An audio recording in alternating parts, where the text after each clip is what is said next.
হাসপাতালে নার্সকে একা পেয়ে নার্সের সাথে যেভাবে কাজ করলাম বন্ধুরা, গল্পটি সম্পূর্ণ শুনলে আপনাদের মেশিন দিয়ে পানি চলে আসবে, আপনারা হাতের কাজ করতে বাধ্য হবেন, তাই হাতের কাজ করার আগে হাতের কাছে অবশ্যই টিস্যু রাখবেন। নমস্কার বন্ধুরা, আজকের এই গল্পে আপনাদের স্বাগতম।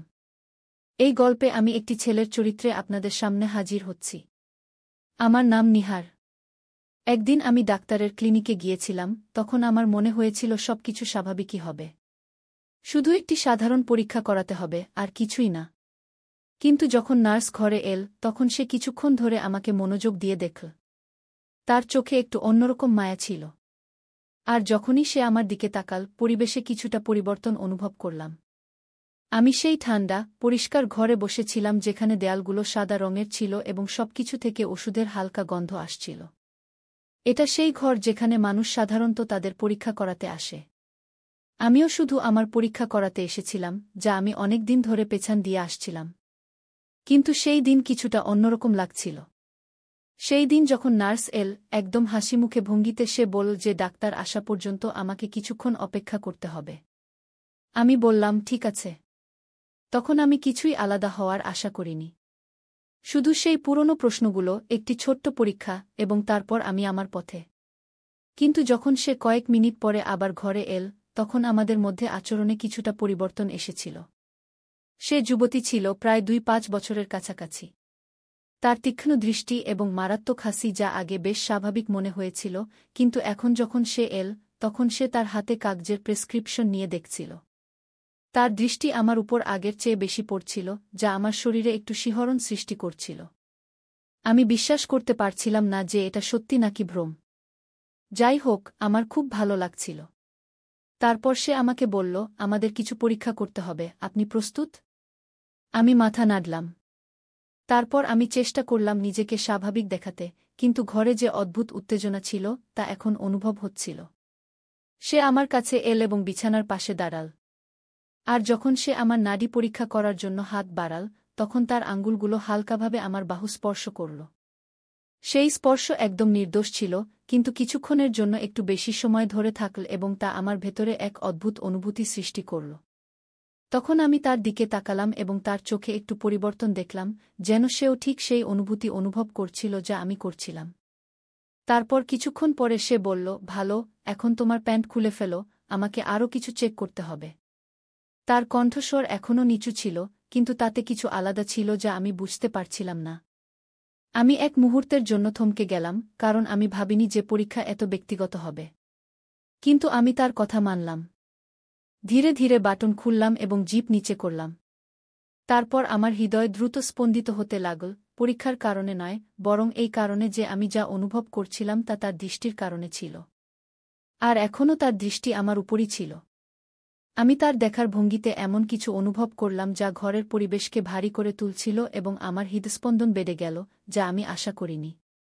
ঠিক তখনই আমি বিছানায় একটু নড়ে বসলাম, বুঝতে পারছিলাম না কিভাবে প্রতিক্রিয়া দেব, কি করব। কিন্তু যখন আমি উপরে তাকালাম, তখন তার চোখ আবার আমার চোখের সাথে মিলে গেল। এবার তার মুখের অভিব্যক্তিতে পরিবর্তন স্পষ্ট দেখা যাচ্ছিল। সে আমাকে একটু অন্যরকমভাবে দেখছিল, যেন তার আগ্রহ বেড়ে গেছে। আর যখন তার দৃষ্টি আমার কিছুটা খোলা প্যান্টের দিকে গেল, তখন আমার ভেতরে এক শিহরণ বয়ে গেল। ঠিক তখনই তার আঙ্গুলগুলো আবার আমার নাডি হালকাভাবে স্পর্শ করল। সেই স্পর্শ আমার ভেতরে এক উষ্ণতার ঢেউ বয়ে দিল। আমি এখানে চেক করে নিই, সে নিচু স্বরে বলল। এখন তার কণ্ঠস্বর আগের চেয়েও নিচু ছিল এবং তাতে এমন কিছু ছিল যা তাকে আরও আপন করে তুলছিল। বাইরে থেকে সে এখনও পেশাদার ডাক্তারি মনে হচ্ছিল, কিন্তু এখন আমাদের মধ্যে বাতাস যেন অন্য কিছু বলছিল, যেন কিছু অকথিত আমাদের মধ্যে ঝুলেছিল। এখন সে আরও কাছে ঝুঁকল এবং আমি তার উষ্ণ শ্বাস আমার ত্বকে অনুভব করতে লাগলাম, যা হালকা এবং নরম ছিল। তার আঙ্গুলগুলো সতর্কতার সাথে কাজ করছিল, কাপড়গুলোকে ঠিক সেই পরিমাণে সাজিয়ে নিচ্ছিল যাতে সে যা দেখতে চায় তা দেখতে পায়। কিন্তু যখন সে তা করল, তখন তার আঙ্গুলগুলো আমার ত্বকে এমনভাবে স্পর্শ করল যা পুরোপুরি চিকিৎসাগত মনে হচ্ছিল না। তখন আমার শ্বাস রুদ্ধ হয়ে এল, আমার হৃদস্পন্দন বেড়ে গেল এবং আমি নিজেকে শান্ত রাখার চেষ্টা করলাম। কিন্তু প্রতিটি মুহূর্তের সাথে এটি আরও কঠিন হয়ে উঠছিল। তার নিকটতা, তার শরীরের উষ্ণতা, সবকিছু এখন আরও বেশি অনুভব হচ্ছিল এবং আমার ভেতরে এক ধীর আগুন জ্বলতে শুরু করেছিল।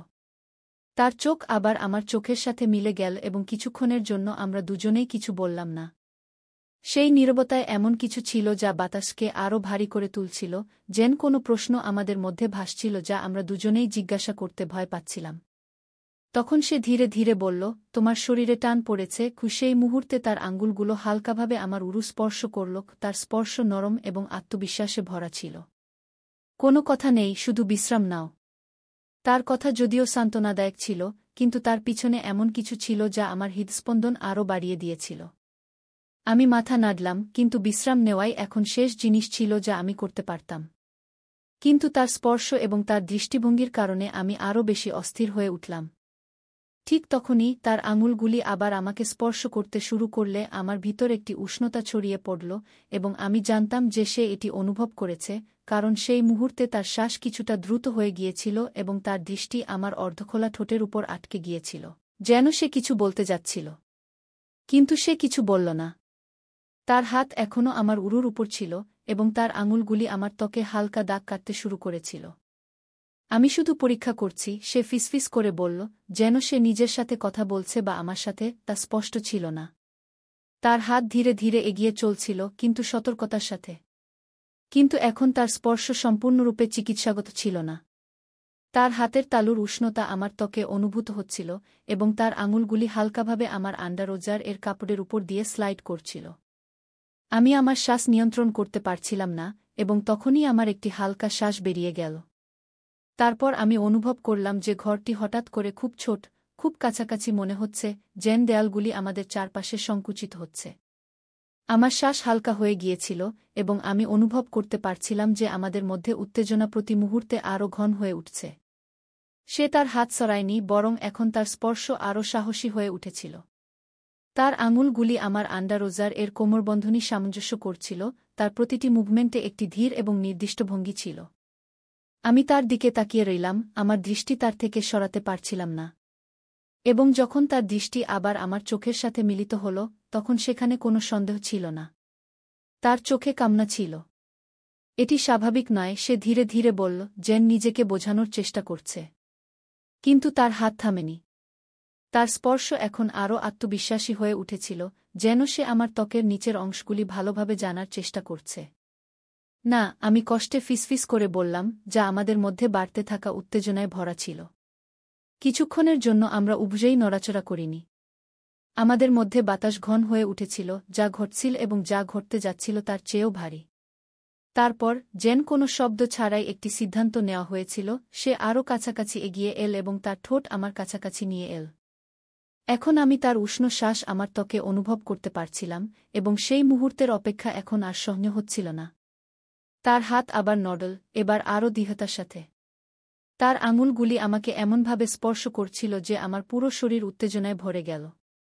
আমি আমার শ্বাস নিয়ন্ত্রণ করতে পারছিলাম না, এবং একটি হালকা কাতরানি বেরিয়ে গেল। আমার শ্বাস ছোট ছোট হতে শুরু করল, কিন্তু এখন নিজেকে থামানো অসম্ভব ছিল। আমি অনুভব করলাম যে তার চুম্বন আরও গভীর হচ্ছিল, তার স্পর্শ আরও শক্তিশালী হয়ে উঠছিল। আমার হৃদস্পন্দন দ্রুত হয়ে গিয়েছিল, এবং আমি তার দিকে ঝুঁকে তাকে আরও কাছাকাছি টানতে শুরু করলাম। তার শরীরের উষ্ণতা আমার শরীরের সাথে সংঘর্ষ করছিল, এবং সেই শীতল চিকিৎসাগত পরিবেশের অনুভূতি যেন অদৃশ্য হয়ে গিয়েছিল। এখন শুধু আমাদের মধ্যে বাড়তে থাকা সেই ঘনিষ্ঠতা ছিল, যা প্রতি মুহূর্তে আরও গভীর হয়ে উঠছিল। তার শ্বাস দ্রুত হচ্ছিল, এবং তার ঠোঁট আমার মুখ থেকে গলার দিকে চলে গেল, যেখানে সে হালকা এবং উষ্ণ চুম্বনের একটি সিরিজ তৈরি করল। আমার ত্বকে একটি অদ্ভুত স্পন্দন হচ্ছিল। তারপর আমি আমার হাত তার কোমরে রাখলাম এবং তাকে আরও কাছাকাছি টেনে নিলাম, যেন আমি তার আকর্ষণ থেকে নিজেকে দূরে রাখতে পারছিলাম না। প্রতিটি স্পর্শ, প্রতিটি নড়াচড়া যেন একটি প্রতিশ্রুতি ছিল, একটি অকথিত কামনা যা আমরা কখনো ভাবিনি কিন্তু এখন সম্পূর্ণরূপে তার নিয়ন্ত্রণে ছিল। আমার এটি করা উচিত নয়, সে ধীরে ধীরে বলল, তার কণ্ঠ আমার ত্বকে হালকাভাবে স্পর্শ করছিল। কিন্তু তার কণ্ঠে কোনো দ্বিধা ছিল না। সে থামার কোনো ইচ্ছা দেখায়নি। তার কথাগুলি এই মুহূর্তটিকে আরও গভীর করে তুলেছিল, যেন আমরা দুজনেই এমন একটি সীমানা অতিক্রম করছি যেখান থেকে ফিরে আসা সম্ভব নয়। এবং এখন আমি নিজেকে থামাতে পারছিলাম না। তার হাত ধীরে ধীরে নিচের দিকে এগিয়ে চল, এবং যখন সে আমাকে স্পর্শ করল, তার স্পর্শ নরম এবং গভীর ছিল, যা থেকে আমার মুখ থেকে একটি হালকা শ্বাস বেরিয়ে গেল। আমার শরীরের প্রতিটি অংশ যেন জেগে উঠেছিল এবং তার আঙুলগুলি আমাকে এমন আনন্দে ভরে দিয়েছিল যা আমি সহ্য করতে পারছিলাম না। তার আঙুলগুলি আমার শরীরের উপর ধীরে এবং চিন্তাভাবনা করে দাগ কাটছিল, যেন আমাকে উত্ত্যক্ত করছে, আমাকে পরীক্ষা করছে। অপেক্ষা অসহনীয় হয়ে উঠেছিল। প্রতিটি মুহূর্ত যেন টেনে নিচ্ছিল এবং আমি আমাদের মধ্যে বাড়তে থাকা উত্তেজনা অনুভব করতে পারছিলাম। তুমি এটিকে থামানো কঠিন করে তুলছ, আমি ধীরে এবং স্বাভাবিক কণ্ঠে বললাম, আমার শব্দগুলি কষ্টে বেরিয়ে আসছিল। আমি তার হাসি আমার গলায় তার নিঃশ্বাসের উষ্ণতা অনুভব করছিলাম, যা নরম এবং গরম ছিল, এবং সে এখনও আমার ত্বককে গভীরভাবে পর্যবেক্ষণ করছিল। আমি এখন থামার চেষ্টা করছিলাম না। তার ফিসফিসানোর কোনো উপায় ছিল না, শুধু এগিয়ে যাওয়া, সেই আকাঙ্ক্ষায় ডুবে যাওয়া যা আমাদের দুজনকে আটকে ফেলেছিল। তখন আবার তার আঙুলগুলি আমার আন্ডারোজারের কোমরবন্ধে এসে থেমে গেল, যেন সে কোনো সংকেতের অপেক্ষায় আছে। তার চোখে সেই কাঁচা আকাঙ্ক্ষা ছিল যা আমার শরীরে ছুটে বেড়াচ্ছিল। আমি মাথা নেড়ে তাকে জানিয়ে দিলাম যে এটা ঠিক আছে, যে আমিও ঠিক ততটাই চাই যতটা সে চাইছিল। যেই তার আঙুলগুলি নিচে নামল এবং সে আমাকে স্পর্শ করল, আমার শরীরে বিদ্যুতের মতো একটি তরঙ্গ ছুটে গেল এবং আমার সমস্ত শরীর তার স্পর্শের প্রতি প্রতিক্রিয়া জানাতে শুরু করল। আমার নিঃশ্বাস আটকে গেল এবং আমি নিশ্চিত ছিলাম যে সে এটা অনুভব করেছে। তার আঙুলের আত্মবিশ্বাস আমার হুঁশ উড়িয়ে দিয়েছিল। তার প্রতিটি চলন চিন্তাভাবনা করে করা হয়েছিল এবং সে আমার শরীরে সুখের তরঙ্গ ভরে দিয়েছিল। আমার হাত তার কোমরে শক্ত হয়ে লেগে গেল এবং আমি তাকে আরও কাছে টেনে নিলাম। এখন নিজেকে তার স্পর্শ থেকে বাঁচানো অসম্ভব ছিল। আমাদের মধ্যে বাতাস অপেক্ষায় ভারী হয়ে গিয়েছিল। প্রতিটি নিঃশ্বাস গভীর হচ্ছিল এবং প্রতিটি মুহূর্ত আমাদের উপর সেই কাজের বোঝা চাপিয়ে দিচ্ছিল যা আমরা করছিলাম। আমি তার নাড়ি আমার আঙুলের নিচে অনুভব করতে পারছিলাম, যা আমার নিজের হৃদস্পন্দনের মতো দ্রুত স্পন্দিত হচ্ছিল। যেন আমাদের মধ্যে তীব্রতা প্রতি মুহূর্তে বাড়ছিল। তুমি এসব করে আমাকে পাগল করে দিচ্ছ, আমি কর্কশ কণ্ঠে বললাম। কিন্তু সে শুধু হাসল। তার ঠোঁট আমার কানে হালকা করে স্পর্শ করল এবং তার আঙুলগুলি ধীরে ধীরে একটি তালে চলতে থাকল। সে ভালোই জানত সে কি করছে এবং আমার মাথায় শুধু তারই অনুভূতি ছিল। তার হাতের স্পর্শ এবং তার শরীরের আমার সাথে ঘর্ষণ। এটা ভালো, সে হেসে ফিসফিস করল। তার কণ্ঠে যে আনন্দ ছিল তা স্পষ্ট শোনা যাচ্ছিল, যেন সে আমার প্রতিক্রিয়ায় অত্যন্ত সন্তুষ্ট। তার ঠোঁট আবার আমার ঠোঁটে এল, একটি গভীর, উত্তপ্ত চুম্বন নিয়ে যা আমাকে নিঃশ্বাসহীন করে দিল। আমার সমস্ত শরীর সেই তীব্রতায় কাঁপছিল। আমার মনে হচ্ছিল আমি নিজের উপর নিয়ন্ত্রণ হারাচ্ছি। সেই ধীর, স্থির জ্বালা এখন আরও বাড়ছিল, কিছু এত জোরালো যে আমি তা থামাতে পারছিলাম না।